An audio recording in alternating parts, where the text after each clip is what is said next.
newspaper. I draw political cartoons. I also write a humor column, and it is my job to upset people and generate hate mail and death threats. I love my job. Wait. Wait, you get hate mail and death threats? I get lots of hate mail, and because I'm syndicated, 700 sites around the world, I get hate mail from Belgium, China. Really cool. Wait, Yeah. because these are some of the political cartoons that you get hate mail from that? Yeah, yeah. So There are a lot of very idle people with nothing better going on. that is true. That's no offense to anybody who might have written one Really? for you. Hopefully, not here. Yeah, yeah. Wait, so you're syndicated in? How does that process work? You draw this thing. Like, so first of all, you Yeah. draw you get the cartoon. Are you a cartoonist? Are you an illustrator? Are you a drawer? I'm a cartoonist, so I draw my own ideas. I draw 8 cartoons a week. As soon as I finish the cartoon midday, I upload it into cyberspace, and it's distributed by my syndicate to clients around the world, and then it's published on websites and in newspapers in various sites. Wow. So it's very cool. Yeah, I feel very, very lucky. So let me get the picture. So do you work at home?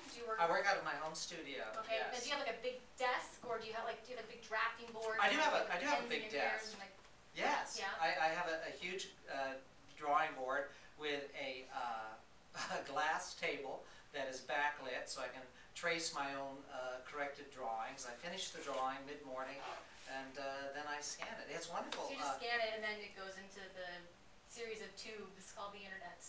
Yes, exactly. And I love working at home because, as a result, I can be a terrible role model for my children.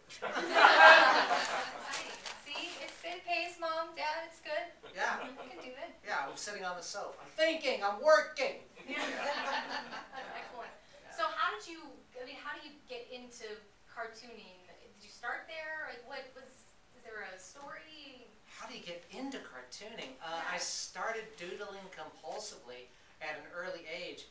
Maybe some of your cast can understand when you're overwhelmed by a peculiar compulsion to do something that is not immediately financially profitable.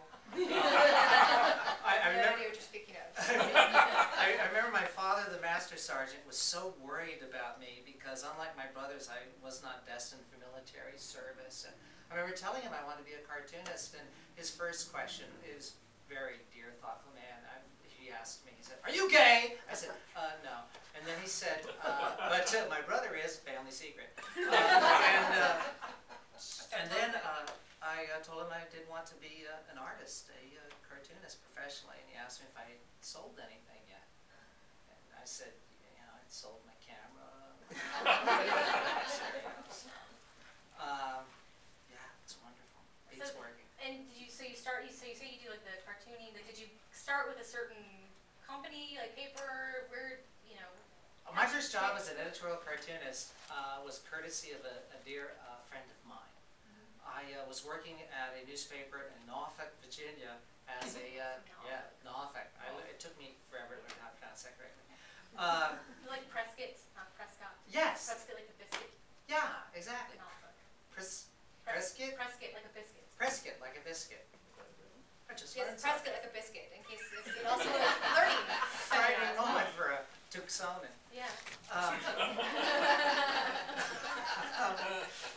So a dear friend of mine who was very, very conservative, named Tony Snow, he was a young editorial writer, he got a job at a wretched little newspaper across the bay that wasn't even competition with the paper that we worked for. And he said, they give me a budget to hire cartoonists. Would you like to draw cartoons with me? And I said, but I'm a Bolshevik communist cartoonist. And you are to the right of Barry. He said, I know, but we'll have fun. We really liked each other, and we were good friends. And so I went to work for Tony, and I was off and running. I was immediately pretty successful. I won some awards. I cost the newspaper $80,000 in advertising. There's a story behind that. What happened? 80,000. That's a lot of money. That is a lot of money. Sometimes cartoonists can alienate clients and advertisers in their newspapers. In this case, in Virginia, there was a large bank called, it wasn't Dominion, I can't remember the name of the bank, but they had spent a fortune changing their name to Sovran. And when we heard that name, Tony first suggested it sound like the name of a lesser Soviet republic. I suggested it sound like a new laxative. So, we thought we'd be oh so funny to share our wry, witty thoughts with our readership. And the next morning, the aging publisher kicked Tony's door open and asked where that blankety-blank new cartoonist Fitzsimmons was.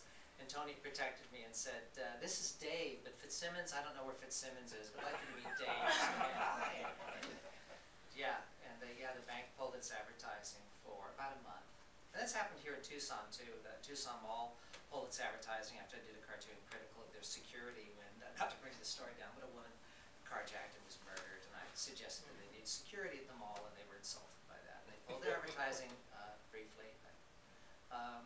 Brave publishers just figure that in as that's the cost of doing your job as a community journalist. Yeah. Well, because I would assume that especially the one like Tucson Mall, did that stir controversy and asking people to ask questions and?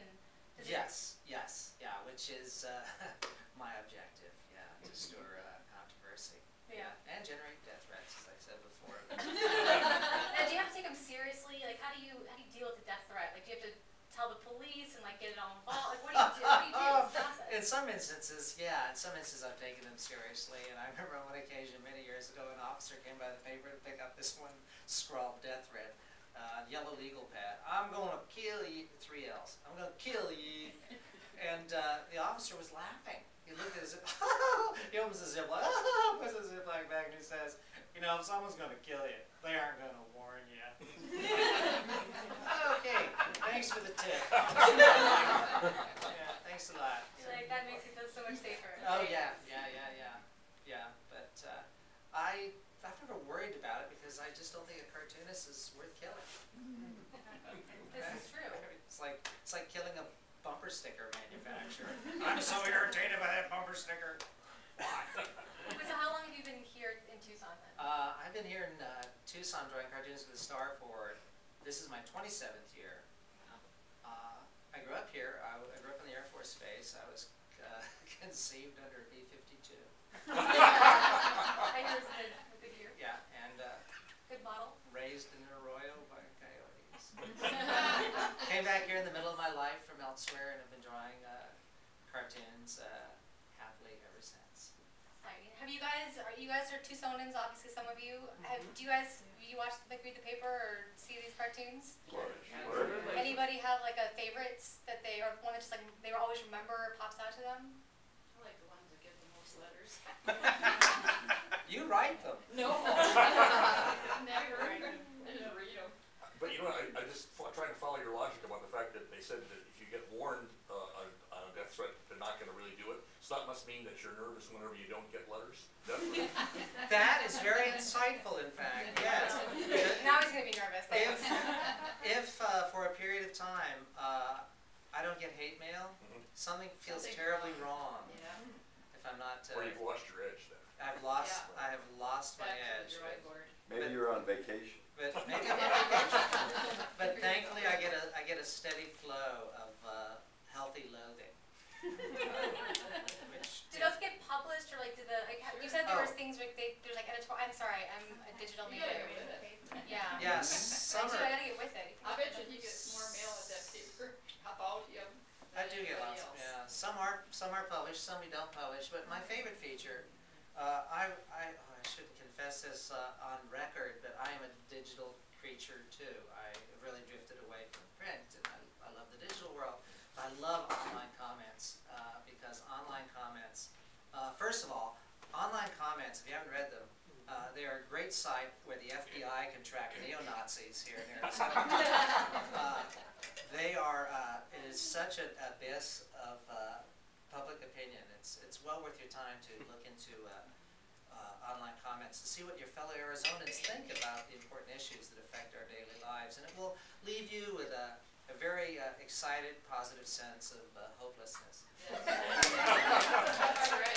How about the time you admitted you were a flaming moderate? That's true. Yeah. That was one of my Flaming favorites. moderates. Yeah, that's. I speak to lots of groups, and of course my favorites. It's when I'm invited to speak to very conservative groups, because very conservative Arizonans believe that I am to the left of George McGovern, that I'm a communist Bolshevik, when in fact But you are, because you're wearing reds. I am wearing, I like, Right. yes. Comrade! Yes. But, you know, I would argue that my politics are really very boring, moderate, middle of the road. And like I have described myself as a flaming moderate. But by Arizonan standards, if you have the least hint of progressive politics, you're a threat to Western civilization, which makes it paradise for me. Just heavenly, because there are villains everywhere. Yeah. So what you're saying is that if we don't see any hate mail come in, then we should write something to make him feel better about himself. So you guys have all been told, hate mail to him. Yes. Do you have a favorite candidate that you prefer from a comedic standpoint that you'd like to see the Republicans nominate? Oh, I was going to say, well, Michelle Bachmann on the national level. With her running mate? Who would her roommate be? Sarah Palin? Yeah. A native Arizonan. How would they decide who would be president? I've been praying. Who cares? Oh yeah, Michelle Bachmann on the national level. But here, and I'm so happy with our legislature. Russell Pierce is a gift from the gods, and Jan Brewer, who she just calls to mind a sort of a washed out, far too much tanning lotion, Suzanne Summers kind of wannabe. I just bought her lunch. Yeah. Well, she's a. I paid my tax. Yeah. I will get serious here. No, she was a flaming legislator who just spoke freely from the far right. Once she became governor, she had to become mom, and she had to look at the books, and she had to grow up, and she had to become responsible. And that's why from time to time she's actually vetoed and her colleagues' moves, and has really irritated her old friends. But she's really no better than they are. She's just simply forced into a position where she has to be responsible for what she says and does, because she has great impact. And you will be there to make fun of her. I will be there to make fun of her. And she accepts it with good grace, Yes. I must say. Well, I am so excited to actually have you here, and thank you for coming. I'm to delighted, talk this with is a us. treat.